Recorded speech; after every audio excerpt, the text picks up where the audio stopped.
नमस्कार, मैं आरडी भारती और आप देख रहे हैं बिहारी सुल्तान। बिहार विधानसभा की चुनाव अब बिल्कुल पीक आवर में आ गई है। चुनाव प्रचार, तमाम प्रत्याशी अपने अपने क्षेत्र को छोड़ नहीं रहे हैं, मतदाताओं के दरवाजे तक पहुंच रहे हैं। लेकिन बहुजन समाज पार्टी ने एक नया प्लान सामने रख दिया। इस वीडियो में हम बताने वाले हैं। अगर आप हमारे चैनल पर आ गए हैं तो 5 मिनट रुककर पूरा एनालिसिस देख लीजिए, क्योंकि हमारी तबीयत ख़राब थी इसलिए मैं 2 दिन में नहीं आ पाया और बारिश में भीगने की वजह से ये तबीयत ख़राब हुई है। क्योंकि हम लोग भाग दौड़ कर रहे हैं, चुनाव का समय है, बहुत सारी समस्याएं हैं। अगर आप हमारे चैनल को मजबूत बनाने के लिए आर्थिक सहयोग देना चाहते हैं तो फ़ोन पे नंबर और QR कोड दे दिया है। हम जल्दी से जल्दी फिर से हम भाग सकें, दौड़ सकें, लोगों के बीच चुनाव में जाकर जो है न्यूज़ इकट्ठा कर सके। लेकिन जो बसपा का नया प्लान सामने आया है, बहन मायावती जी ने सीधी तौर पे कह दिया 50 और 100 सीट पर मेहनत के बजाय अगर आपकी 15 सीटें काफ़ी मजबूत है तो उसको हम जिताने की कोशिश करते हैं, जीत में बदल देते हैं। और इसी के तहत 6 तारीख से बहन मायावती जी का वोटर के दरवाजे पर घूमना, रैलियों में भाग लेना, प्रोग्राम देना, ये सब शुरू हो गया है 6 नवंबर से। मैं आपको बता दूं कि बहुजन समाज पार्टी की जो आइडेंटिफाइड 15 सीटें हैं उत्तर प्रदेश और बिहार से लगे हुए सीमावर्ती एरिया में, वहाँ पर चुनाव है 11 नवंबर को, वहाँ पर 6 नवंबर को नहीं है। मेरे बहुत सारे दर्शक ये कह सकते हैं कि 6 नवंबर को चुनाव है और बहन मायावती जी 6 नवंबर को रैली कर रही हैं। तो मैं साफ कर दूं कि बसपा जहाँ जहाँ मजबूत है, जिस सीट पर बसपा को और बहन मायावती जी को पूरी उम्मीद है, वहाँ पर 11 नवंबर को चुनाव है। इसलिए 6 नवंबर से लेकर 11 नवंबर तक बहन मायावती जी बिहार में रहेंगी।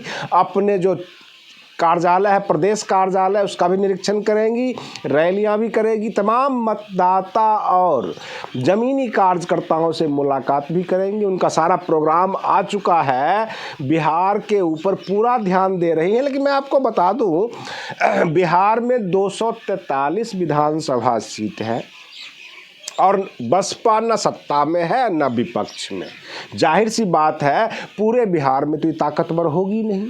हाँ, पूरे बिहार में इन्होंने कैंडिडेट दिया है, हर जिला में दिया है, तो जाहिर सी बात है हर जगह से ये मजबूत दिख रहे हैं, हर जगह इनकी ताकत है। लेकिन जो 15 सीटें ऐसी हैं वहाँ पर तो जीत सुनिश्चित नज़र आ रहा है। यह रिपोर्ट बहन जी को भी दिया गया और क्षेत्र की जनता भी बोल रही है। अब रामगढ़ सीट है, मोहनिया सीट है, भभुआ सीट है, उस जितने तमाम इलाके जो हैं, चैनपुर विधानसभा है जहाँ पर पहले भी जमा खान थे, आजकल वो जदयू के प्रत्याशी बने हुए हैं और बसपा ने अपना कैंडिडेट दिया है। तो इस तरह से 15 सीटें बिल्कुल जीत सुनिश्चित है, जहां पे बहन मायावती जी शिरकत करके घूम के मतदाताओं के बीच जाकर उसको पूर्णतः जीत में बदल देंगी, ऐसा उनका प्लान है। और इसलिए 6 नवंबर से वो दौरा करेंगे उन तमाम 15 सीटों पर जहां बसपा पूरी टक्कर दे रही है। टक्कर क्या, आगे है सबसे, ये तो क्लियर है।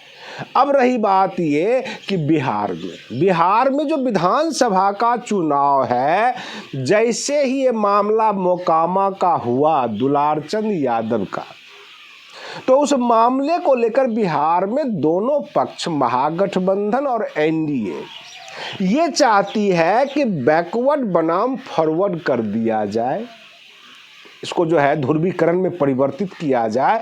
बहुजन समाज पार्टी ध्रुवीकरण से दूर भागती है, विकास की बातें करती है।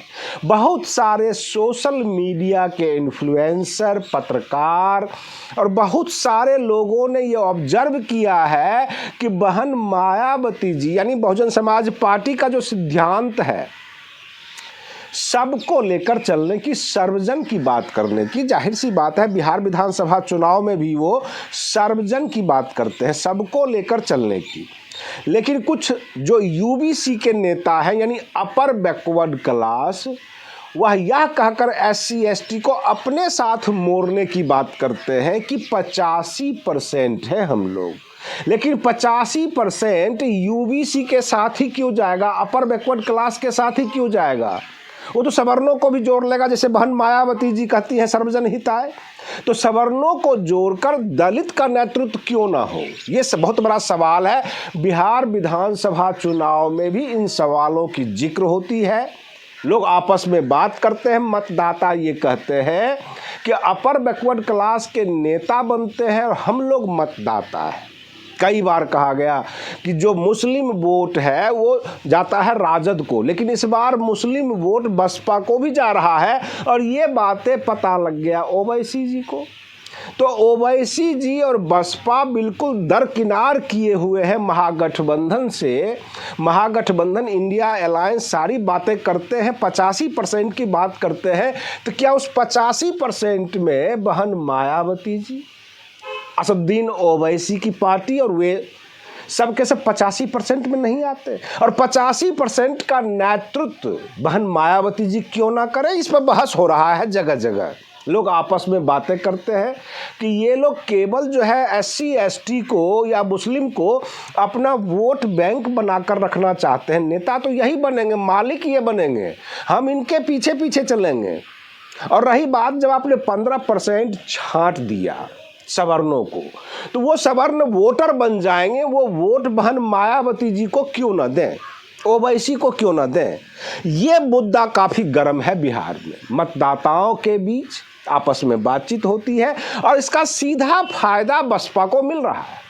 बसपा हर जगह कांटे की टक्कर में आ गई है। मैंने 15 सीटें केवल सीमावर्ती क्षेत्र में बताया, मैं वो 15 सीटें वो बता रहा हूं जहां पर बसपा के बड़े नेता जो है वो ध्यान केंद्रित किए हुए हैं। लेकिन बहुत सारी ऐसी जगह है, बहुत सारी ऐसी सीट है जहां बसपा कांटे की टक्कर में है। बसपा बहुत सारी सीटें ऐसे भी निकाल सकती है, बगैर बसपा के बड़े नेताओं के बजाय भी निकाल सकती है। लेकिन ये जो 15 सीटें हैं, ये 15 सीटें बसपा के नज़र में आ गई है। सीमावर्ती एरिया है, उत्तर प्रदेश और बिहार दोनों सटा हुआ राज्य है और वहाँ पर जितना भी सीमावर्ती एरिया है, जाहिर सी बात है कि बसपा का पूरा प्रभाव है। वही उसी इलाके में ओम प्रकाश राजभर भी प्रभावी हैं, बाकी यूपी के नेता भी प्रभावी हैं। तो जाहिर सी बात है। और कुछ लोग कहते हैं कि गाजीपुर से सटा हुआ ये एरिया है तो उमा शंकर सिंह और उस तरह के जो बसपा के नेता हैं सबका प्रभाव है, वो बिहार के राजनीति पे भी प्रभाव डालते हैं। तो बसपा का तो 15 सीट निकलना समझो कन्फर्म है। लेकिन बाकी जितने भी बिहार में और सीट हैं, बसपा ने वहाँ भी प्रभाव डाला है। और बीच में ये जो मंथन शुरू हो गया कि अपर बैकवर्ड क्लास चाहे यूपी के हो या बिहार को SC ST को पीछे लगा कर रखना चाहते हैं, तब से वोटों की गोलबंदी हुई है। आज के लिए बस इतना ही। आप बने रहिए बिहारी सुल्तान चैनल पर। हम फिर मिलते हैं अगले वीडियो में, तब तक के लिए धन्यवाद।